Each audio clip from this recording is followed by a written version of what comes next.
I'm really okay with this. I have to say that the St. Louis Blues are a fun team to watch, and yeah, you know, what occurred to me tonight, and the first year the channel was going, which was 2016. The conference final in the West was San Jose and St. Louis. Could we see that again? The Blues really had control over most of this game until Dallas woke up. When Dallas woke up, it felt like it was too late. First period, and early on, Robbie Fabry scores from Barbashev and Parayko.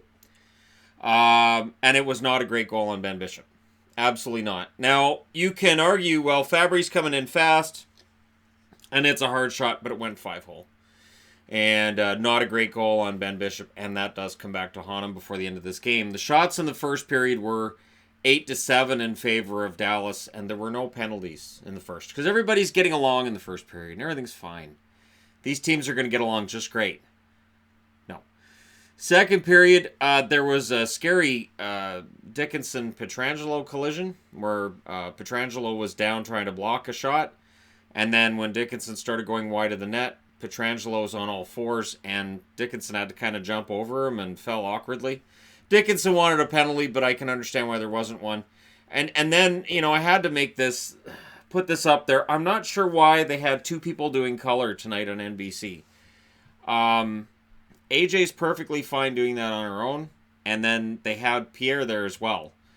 So, and it just, to me, it distracts from the broadcast, because now you have three people talking, and you really only need two. At least the way they do it. I understand that, Sportsnet usually has three, but it feels different than this. Just felt, I don't know, I didn't really. Anyways, I'm not going to go down that road again. We've already done videos on it. We've discussed it a lot. It was distracting it in the wrong ways during the game. And then Dallas gets a goal to tie it from Jason Spezza. I've got a question mark, because I was going, really, Spezza scored? From Klingberg and Zuccarello. So that shows how solid a player Zuccarello is, that he got a goal out of Spezza. All kidding aside, it was nice to see Spezza on the score sheet, and I thought, maybe. And then Roman Polak takes a bad penalty. And St. Louis really showed tonight they are aware when he's on the ice, and they could take advantage of him being slower than the other guys. And that's kind of how the penalty occurs for Polak. He's not as fast getting to the puck. And St. Louis made him pay. Tarasenko scores on the power play from Shannon Pietrangelo.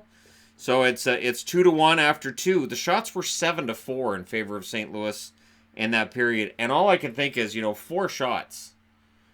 And you need this game. This is game one. You stole game one in Nashville. You're trying to do it again. And maybe this is some of what Dallas got away with in the first round. The slow starts, the having to come from behind. St. Louis isn't going to let them do what Nashville let them do. Third period, to drive that point home, Tarasenko scores to make it 3-0.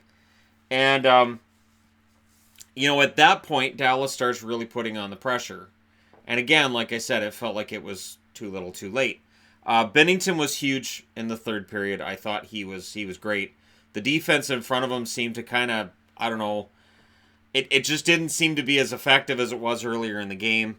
And then at 12:22 of the period, there's this big kind of brawl-ish. I mean, it's a brawl by playoff standards. Everybody gets roughing calls except for Como. Como got goalie interference.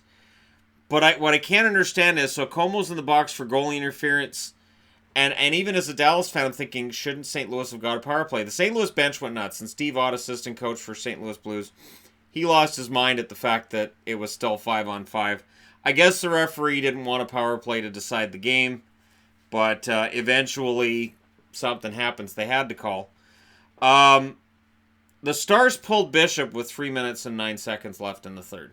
And I thought it was worth taking a note of that, because early pulling of the goaltender, Dallas, I'm surprised they didn't pull him at 4 minutes to go, to be honest. And then there was a high stick penalty against the Blues, against Pietrangelo. And Jamie Benn takes a stick to the face. And the stick appeared to be broken, but because Pierre mentioned, the stick is broken. Okay, well, you're responsible for your stick. So, I'm not sure. It was a weird argument. But anyways, Ben's okay because on the ensuing power play with 2 minutes and 17 seconds left, he gets the goal from Hintz and Sagan. So it is 3-2 for the Blues. At no point in the third period did I think that Binnington was going to blow this. Binnington played very well. Dallas outshoots St. Louis 17-6 in the third. Like I said, they wake up, but it felt like it was too late. If they had played this way in the second period, I think they could have stolen this one on the road. Instead, St. Louis holds on, wins 3-2. The series is now 1-0 in favor of the St. Louis Blues. And honestly, between these two teams, I do think, even though the shots don't really show it, I think St. Louis, if they can win Game 2 as well, Dallas is up against it. Dallas has to win Game 2, which is on Saturday, and it's an early game. And I'm going to be doing the floor hockey thing while that game is on. At the very least, when the game starts, I'm going to be just coming off the court or whatever. So we'll see how that works on Saturday, right? And where we're going to go and watch the game, and I'll probably go with the guys who go with me to the Brody Hintz Memorial. So that'll be fun. Watching a game with them, and then maybe I'll bring the board along and do a review for it that day on the road, which I think would also be fun. Can record it with my phone or Yvonne's phone or whatever. So there you go. Ben Bishop, 17 saves on 20 shots. That poor goal in the first absolutely haunts him. That's the difference, really. The Blues win it by 1. Binnington, 27 saves on 29 shots. He's solid when he has to be. Again, the defense in front of him seemed to break down in the third period, but he was there to make sure that nothing got behind him. So there you go. It is a 3-2 win for the St. Louis Blues. And, really, really solid game for Binnington. Tarasenko with a couple of huge goals. He's up to 4 now in the playoffs. Dallas does score it late, makes it a little bit close. And at the end of this game, you can tell these teams really don't like each other. So enjoy that first period of no penalties, because throughout the rest of this series, we may see a bunch. These teams just don't get along. And it comes back to when people ask why they have the divisional rivalries in the first and second round, this is kind of what they had in mind. These teams already know each other. They already don't like each other.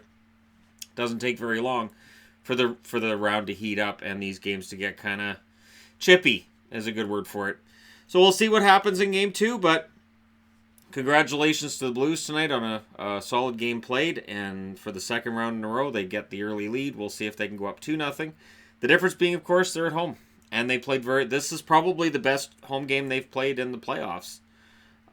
Minus, you could say that Dallas played really, really well in the third, but I still think it was a pretty solid home game. And Binnington's not celebrating yet.